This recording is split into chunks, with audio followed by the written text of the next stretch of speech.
রাজশাহী থেকে এ বিষয়ে আরো জানাতে যুক্ত হচ্ছেন মতিউর মর্তুজা। মর্তুজা, এই সম্মেলন ঘিরে নেতাকর্মীদের মধ্যে কেমন আগ্রহ দেখছেন?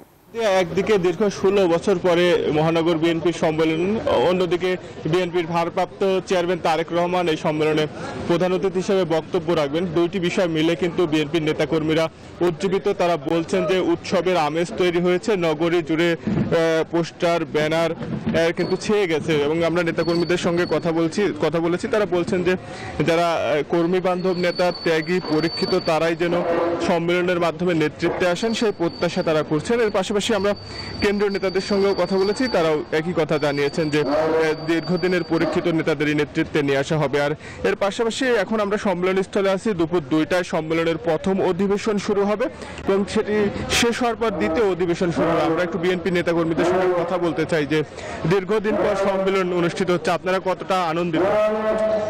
আপনাকে ধন্যবাদ। আমরা অধীর আগ্রহ ধরে অপেক্ষায় রয়েছি দীর্ঘদিন ধরে। আমাদের প্রিয় নেতা, আমাদের অভিভাবক, বিএনপির ভারপ্রাপ্ত চেয়ারম্যান, তিনি রাজশাহীর এই সম্মেলনে প্রধান অতিথি হিসাবে তিনি উপস্থিত থাকবেন। পাশাপাশি রাজশাহীর এই কাউন্সিলকে সামনে রেখে একটি আনন্দঘর আমেজ তৈরি হয়েছে। আমাদের পূর্বের যে সমস্ত দূরত্ব ছিল, এই কাউন্সিলের মধ্যে দিয়ে আমাদের ইনশাল্লাহ সবাই একত্রিত হয়েছি। আমার বিশ্বাস এই কাউন্সিলের পরে আমাদের বিএনপি আবারও যারা নির্যাতিত নিপীড়িত এই রাজশাহী মহানগরী, সেটি আবার ঘুরে দাঁড়াবে। বিএনপির নেতৃত্বে ইনশাল্লাহ আগামী দিনে রাজশাহী এই মহানগরী সুখী, সমৃদ্ধ, শান্তির মহানগরী পরিণত হবে ইনশাল্লাহ।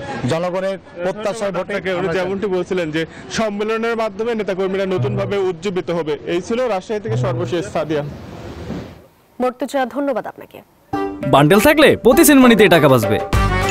বিকাশ সেনমানি বান্ডেল কিনে জিতুন প্রতি লেনদেনে।